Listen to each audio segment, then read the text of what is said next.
Keisha Ware, Keishaware.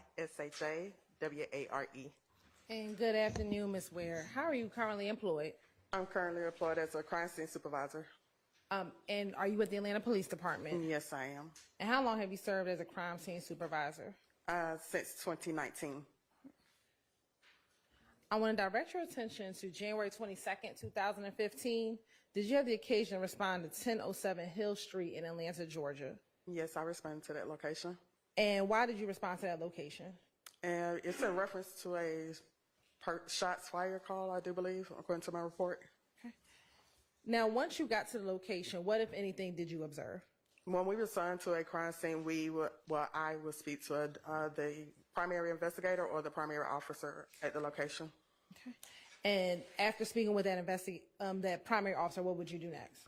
I would do a walkthrough of the crime scene to see what evidence and what photos need to be processed or collected. And did you do that in this case? Yes.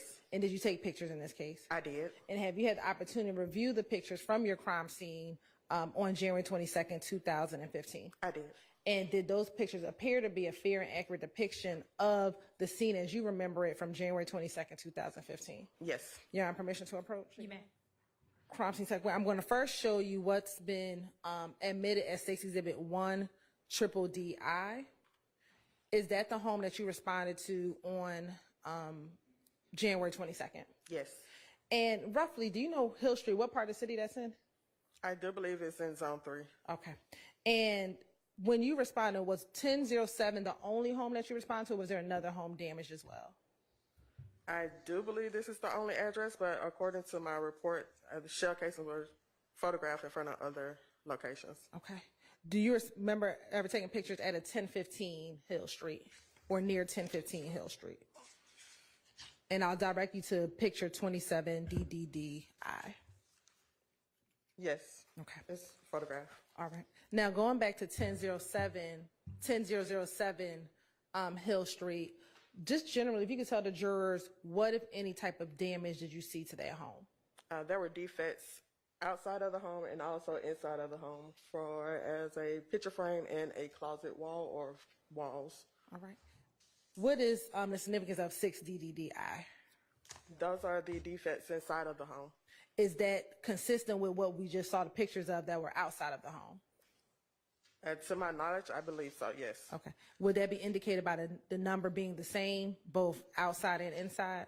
No, the numbers are not the same outside or inside. Let me double check. Let me see, 8, and what was the other numbers? Look at yes, 4. they are. They're the same numbers, okay. 8 and 9. So if I look at 4 DDDI and then look back at 6 DDDI. They're the same numbers, marker 8 and marker 9. Okay. And why is that? What does that indicate, I should say? It shows relations from exterior to interior. Okay. And now I want to show you what's been admitted as State's Exhibit 8 DDDI. Earlier when you just said there was a defect in the painting, is that the defect that you were referencing? Yes, ma'am. Okay. Now looking at State's Exhibit 11 DDDI. And looking at this picture, do you recall where in the home this defect was? No, I do not. Okay. I'm going to go back to 10 DDDI. Does this help at all? It appears to be a pantry or a closet. Okay. Did you collect shell casings in this case? I did collect shell casings. How many shell casings? A total of 740 Simpson Western shell cases were collected. Okay.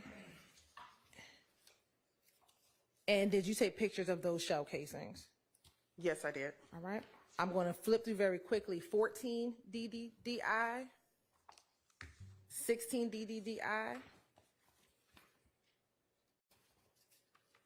18 DDDI, 20 DDDI, 22 DDDI, 24 DDDI, and 26 DDDI.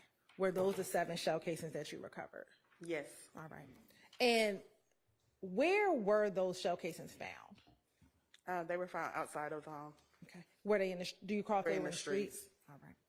And I'm going to go to State's Exhibit 27, DDDI. Earlier, I asked you about 1015. Is that the mailbox for 1015 Hill Street? Yes, it is.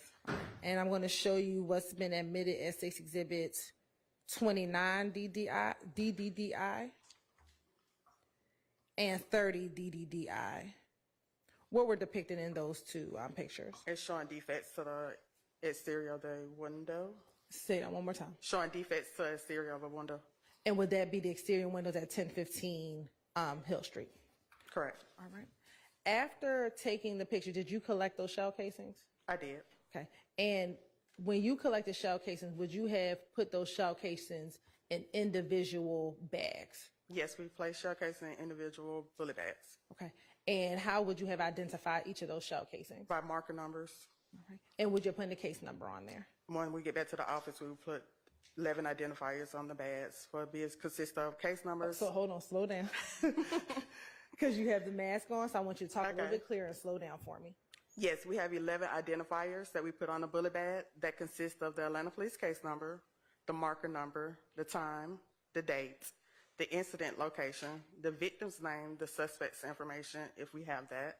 Also, the investigator's name or the officer's name, my name, and the item that was collected and where it was collected from. Okay. And once you collect it, where do you normally take it to? We will take it back to the office. And will it go to any particular unit once it's back at the office? Well, once it's back at the office, we process the ballistic evidence for latent prints. And that is consist of, I'm sorry, go ahead. You can finish your answer. Okay, that consists of processing with super glue and black powder. So if we get any prints, we'll recover the prints and turn it to our latent team. If we don't get any prints, we submit the ballistic evidence to our APD crime lab. And in this case, were you able to get any fingerprints on this case? No, no prints were recovered. Okay. Now I want to also direct your attention, after collecting the bags, collecting the shell casings, place them in the bags, and taking them to APD evidence in the crime lab, would they have concluded your involvement in that case? Yes. All right. I want to now direct your attention to April 2nd, 2015. Did you have the occasion to respond to 490 Glen Street in Atlanta, Georgia? I do believe so, yes. And do you know what section of the city that is in? That is also Zone 3. All right. And would looking at a copy of that crime scene report help refresh your memory as to the actions you took on that scene? Yes, ma'am. Permission to approach again, Your Honor? You may. Is that your report for 490 Glen Street? Yes, it is. What is the case number associated with that case? The incident case number is 150922269. And why did you respond to that scene? This is in reference to an homicide. And have you had the opportunity to look at the pictures from that scene prior to coming into court today? Yes. And in looking at those pictures, did that accurately reflect the scene as you remember it from April 2nd, 2015? Yes. Your Honor, can I approach again? You may. Now, looking at 1 DDDJ,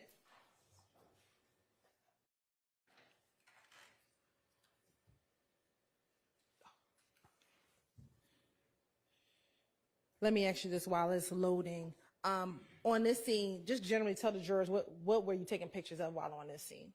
At this scene, it was overalls of shell casings and reddish stains that was on the street.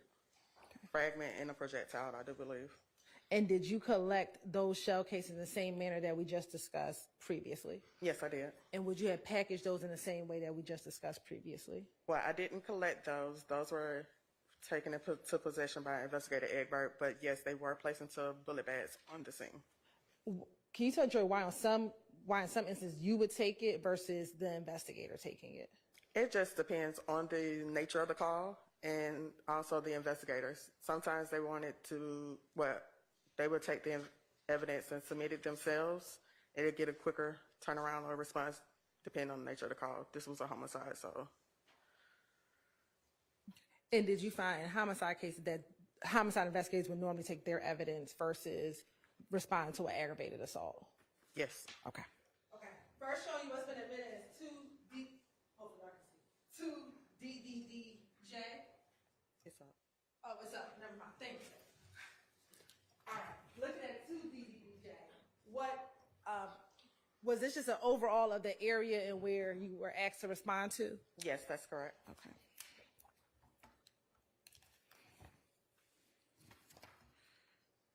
And is that the same with 3DDDJ and 5DDDJ? Yes, those are overall of the incident location. All right.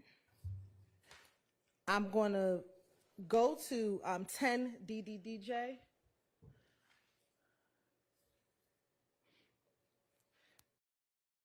Can you see what, if any, you were focused on looking at 10DDDJ? It's going to be, I'm assuming, the reddish stain that is on the sidewalk. Okay. And now showing you 12DDDJ. Is that a close-up of that area? Yes, it is. And looking at 13DDDJ, was that a close-up of, a further close-up of that area? That's correct. All right, now turning to 14DDDJ. Let me ask you, was there any deceased victims on the scene when you arrived? No, Okay. Were there, to your knowledge, were there any victims on the scene when you arrived? there were no victims on my scene. Okay.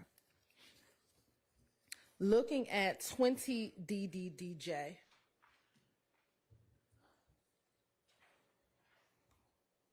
What is depicted in 20DDDJ? That would be the evidence marked with the markers. Okay.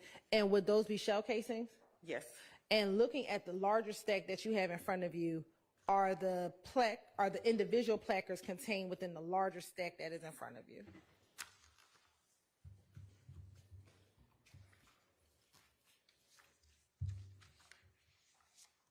Yes. All right. Now I'm going to show you 37DDDJ.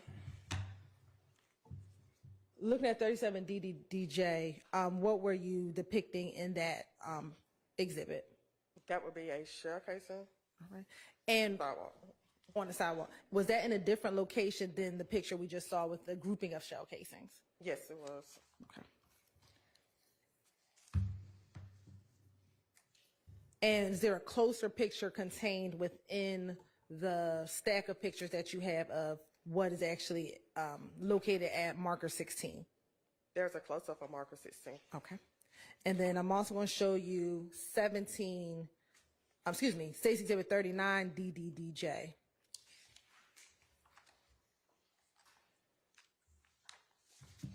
What is depicted in 39 DDDJ? It's a projectile or a fragment or another shell casing. I would have to see it up close.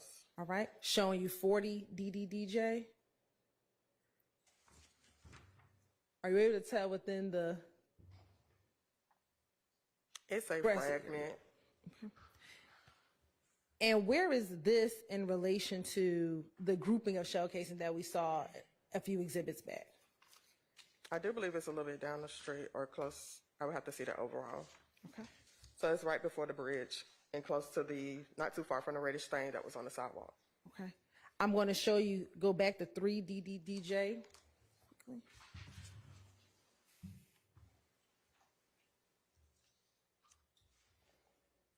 Is the area in 3DDJ that is the corner, is that where the large group of shell casings were? Yes. All right. And if we made a right where everyone looks like to be gathered in the picture, can you see that in? Where everyone is walking? Yes. Would that be the area where 17 DDDJ was? Yes. Okay.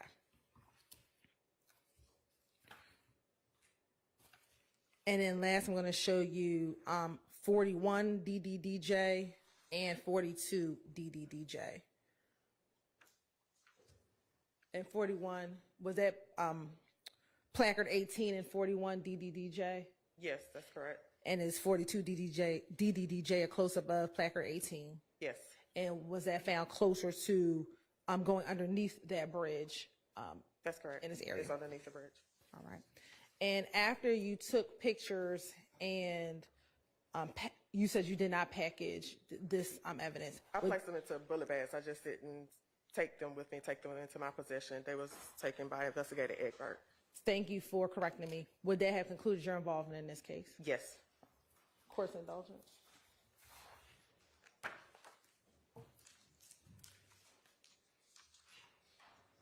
No further questions. All right, any questions for this witness?